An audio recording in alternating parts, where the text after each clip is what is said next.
Hi, I'm Nancy DeRubo. I'm a family nurse practitioner, and it's my honor to talk with Kitty Kidder, who is also a family nurse practitioner and a fellow in the American Academy of Nurse Practitioners. And Kitty, I want to hear today about what your journey has been like from the early years, since we're talking about a legacy series here, being a nurse practitioner, and how you came to the nurse practitioner role in New Hampshire. I was a nurse for 25 years before I became a nurse practitioner, but I had been a nurse for probably 15 or 20 years before I got my bachelor's degree, which I ended up getting through New England College with as a bachelor's degree in psych sociology. And then and I worked at Proctor Academy while I got my bachelor's degree.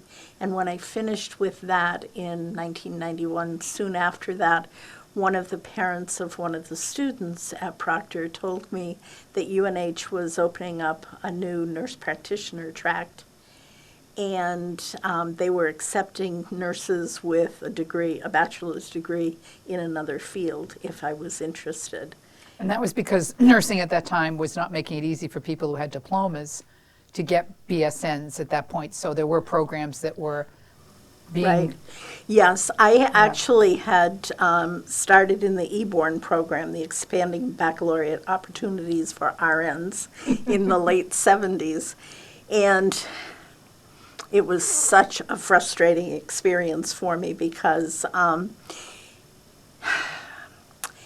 I could CLEP the English, math, history requirements for the liberal arts part of the baccalaureate degree. Right, and for those who don't know what CLEP is, it's to take exams demonstrating that you have that mastery. Yeah. Right. But I couldn't challenge any part of the public health experience, despite the fact that I had worked with the VNA for 3 years and was at the time working for the state of New Hampshire in public health. It seemed ridiculous to me that when I didn't have the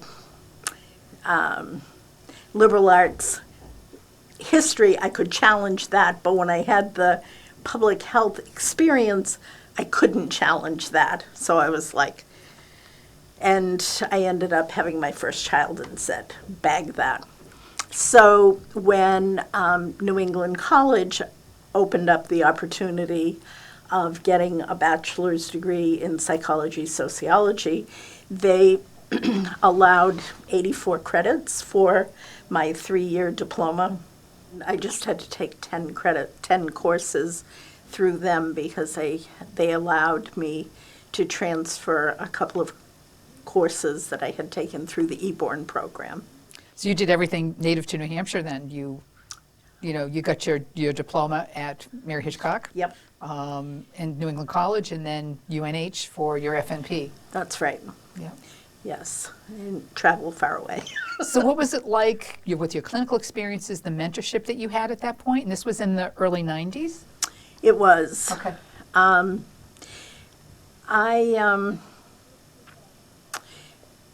I worked at Proctor Academy through when I actually got my master's degree, and part of that time, or some of the time, we had to find our own clinical placements. And one of the clinicians that I chose to work with was Dr. Powell, who had been the physician at Proctor Academy when I worked there. And he was an internal medicine doc in New London. And he was very good to me as a nurse. And I feel like he really respected me as a nurse. And I knew that he had a lot to offer me that I had never been exposed to when I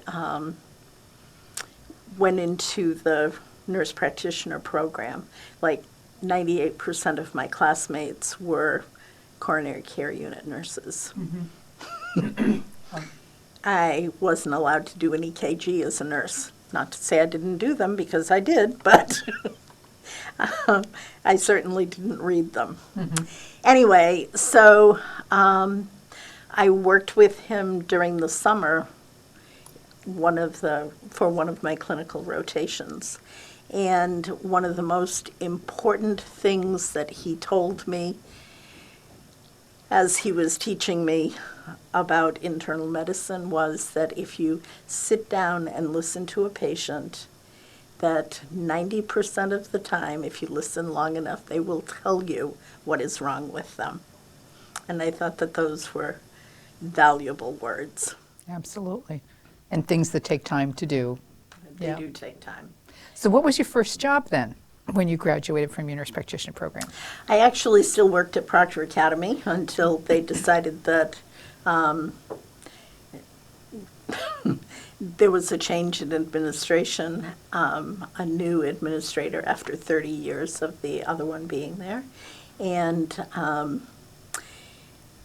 I really feel like I was the sacrificial lamb, that somebody, in order for him to show his power, he needed to get rid of someone. And that was my role. And it was okay because it pushed me into expanding myself and my role in a direction that I never would have gone otherwise. In what way? Well, I was very happy doing school nursing, and I would have happily stayed there for 15 or 20 years. And I would have been doing the exact same job during that whole time. But I think that destiny had a different plan for me. So when I left there in March, I had no job, and so I signed up with Health Dimensions to do per diem work, and I did that, and then I don't even know how I connected with Lakes Region, but Dr. Hartman was looking for a nurse practitioner in his practice. He wanted a female to do, actually what he wanted was a female who would learn to do endometrial biopsies. Oh, really? Yep. Interesting. And he sent me to school to learn. I did a week-long intensive program to do that. And anyway, so I ended up, I refer to that 15 months as my internship. I worked really hard, really long hours, and I can't say I was really scrutinized, but I certainly had to pay attention to someone else's demands. And he was a family practice physician, He was a family practice physician with and an he made it interest- clear that you were an employee, Oh, not a definitely. colleague, so. Right. But there were productivity expectations for me. And he told me that he wanted me to see patients every 15 minutes.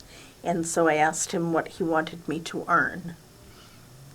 And he wanted me to wear a lab coat, and I refused. And I told him that I didn't want to wear one because I felt it was a barrier to my practice. And his subspecialty was infection control. And so he definitely disagreed with me, but I never wore the lab coat either. So